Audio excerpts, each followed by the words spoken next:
Las religiones, en su esencia, tienen como objetivo principal ayudar a las personas a ser mejores, más refinadas y más creativas, mientras que en algunas tradiciones la práctica fundamental puede ser la recitación de oraciones y en otras la penitencia física. El budismo tiene un enfoque diferente.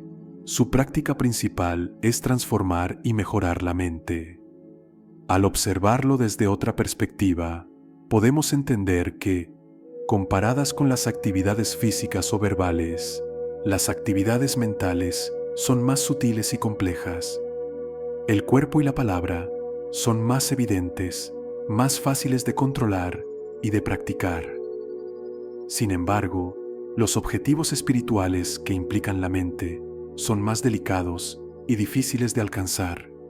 Es por esto que es crucial comprender el verdadero significado del budismo. Es excelente que el interés por esta filosofía crezca, pero más importante aún es entender qué es realmente el budismo. Si no comprendemos su esencia, cualquier intento de preservarlo, difundirlo o restaurarlo probablemente distorsionará el verdadero significado del Dharma. El budismo no se trata de prácticas físicas o rituales exteriores. A menos que se entienda adecuadamente, simplemente construir monasterios o recitar escrituras no equivale a practicar el Dharma. La verdadera práctica ocurre en la mente. Cambiar nuestra vestimenta, hacer postraciones o rezar no es suficiente por sí solo si la mente no está realmente transformada. Déjenme explicar. Cuando realizamos postraciones o damos vueltas alrededor de un templo, nuestra mente puede estar llena de todo tipo de pensamientos. Si el día está largo y nos sentimos aburridos, dar vueltas al templo puede resultar agradable. Si estamos acompañados de un amigo conversador, el tiempo vuela. Pero desde un punto de vista estricto, esto no es una práctica auténtica del Dharma. Incluso en ocasiones en que creemos que estamos practicando el Dharma, podríamos estar generando karma negativo. Por ejemplo, alguien que da vueltas al templo mientras trama venganzas o engaños está, en realidad, alimentando pensamientos maliciosos. Recitar mantras mientras albergamos pensamientos negativos es una contradicción. Por tanto, la práctica física y verbal del Dharma puede ser engañosa. Entonces, ¿cuál es el objetivo del Dharma? El principal objetivo del Dharma es entrenar la mente. ¿Y cómo se hace esto? Pensemos en esos momentos en que estamos tan enfadados con alguien que sentiríamos que lo haríamos todo para hacerle daño. Para ser un verdadero practicante del Dharma, se debe reflexionar sobre esos sentimientos de rabia de manera racional. Hay que meditar sobre los efectos destructivos de la ira y los beneficios de la compasión. Recordemos que esa persona contra la que estamos enojados también desea ser feliz y escapar del sufrimiento. Entonces, ¿cómo justificar hacerle daño? Puedes pensar, me considero budista, recito oraciones al despertar, tomo refugio, deseo desarrollar una mente despierta y trabajar para el bien de todos los seres sencientes. Pero aquí estoy, lleno de ira. ¿Cómo puedo llamarme budista? ¿Cómo puedo presentarme ante los Budas con este corazón lleno de odio? Reflexionar de esta manera puede disolver completamente esos sentimientos de rabia y crueldad. Al pensar cuán incorrecto es sentir ira hacia esa persona y al comprender que ella merece nuestra bondad y compasión, generamos pensamientos amables y compasivos. Aquí es donde ocurre la verdadera transformación del corazón. Este es el verdadero Dharma, cambiar pensamientos negativos por pensamientos positivos. Es un salto de gran trascendencia. Este es el auténtico significado de la práctica del Dharma. Pero no es fácil. Cuando la mente se encuentra influenciada por pensamientos virtuosos, la negatividad no puede operar al mismo tiempo. Si estamos motivados por la bondad y la justicia, incluso nuestras acciones aparentemente negativas pueden generar resultados positivos. Por ejemplo, mentir generalmente es algo negativo, ¿verdad? La mentira, en su sentido más común, se asocia con el engaño y la manipulación. Sin embargo, si la motivación detrás de la mentira es una intención altruista, como el deseo de proteger a alguien del sufrimiento o ayudar a una persona a evitar un daño mayor, esa mentira puede adquirir una dimensión diferente. En este contexto, se convierte en una herramienta que, aunque ética o moralmente cuestionable en principio, se utiliza con un fin que busca el bienestar de otro. Este concepto se conoce en algunas tradiciones como mentira benévola y resalta la complejidad de la moralidad cuando la intención es el motor principal de la acción.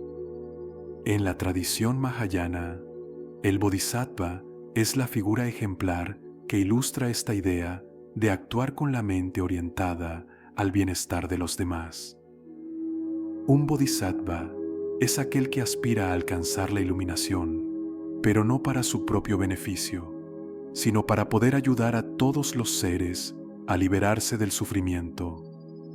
En su corazón, la compasión y la sabiduría se entrelazan, y su mente se convierte en un vehículo para la transformación del sufrimiento en un estado de paz y liberación. Por lo tanto, en ciertas circunstancias, el bodhisattva puede realizar acciones físicas y verbales que desde una perspectiva convencional serían consideradas negativas o inapropiadas.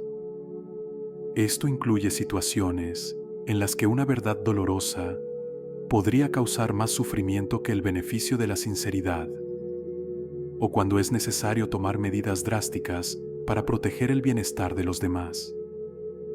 Estas acciones, aunque aparentemente desfavorables, pueden tener un resultado positivo siempre y cuando estén impulsadas por una motivación de compasión genuina. De hecho, esta es una de las razones por las cuales el budismo subraya que en última instancia lo que realmente importa no son nuestras acciones externas, sino la mente que las motiva. El budismo enseña que las acciones físicas y verbales son secundarias, pues la verdadera raíz de nuestro sufrimiento radica en la mente. La calidad de cualquier práctica espiritual depende, en última instancia, de la intención y motivación con las que nos dirigimos a ella. Si nuestras acciones están basadas en la ignorancia o el ego, incluso si son ostensiblemente correctas, pueden seguir perpetuando el ciclo de sufrimiento. En cambio, si nuestras motivaciones son puras y compasivas, nuestras acciones pueden tener efectos transformadores. Ahora bien, hablemos de las emociones perturbadoras. Estas emociones, como la ira, el apego, el miedo o el orgullo, tienen una naturaleza muy potente y astuta. Son como fuerzas invisibles que, si no se manejan adecuadamente, pueden dominar nuestra mente y nuestra vida. Cuando una persona está bajo el control de estas emociones, se encuentra atrapada en una ilusión, una distorsión de la realidad. Por ejemplo, la ira puede inflar el ego de tal manera que una persona se sienta justificadamente enojada, incluso cuando esa ira es desproporcionada o injustificada. El apego, por otro lado, puede hacernos aferrarnos a las cosas de manera tan intensa que creemos que nuestra felicidad depende de ellas. Este tipo de emociones nos hace ver el mundo de una manera distorsionada, alejándonos de la verdad y de la paz interior. Afortunadamente, el budismo nos ofrece una poderosa herramienta para enfrentar estas emociones perturbadoras: la sabiduría. Esta sabiduría no es una simple teoría o conocimiento intelectual. Es una comprensión profunda y directa de la naturaleza de la mente y de la realidad. La sabiduría se cultiva a través de la reflexión, la meditación y la práctica constante, y tiene la capacidad de cortar la raíz de las emociones perturbadoras. Es en este contexto que entra la sabiduría de la vacuidad. La vacuidad, o shunyata, se refiere a la comprensión de que los fenómenos no poseen una existencia inherente y separada de nuestras percepciones. Las cosas no existen tal como las vemos, más bien, dependen de una red de causas y condiciones para existir.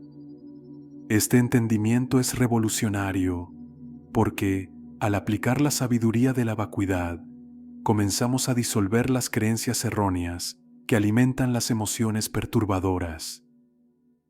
La mente que entiende la vacuidad se convierte en una mente activa, vigorosa, astuta.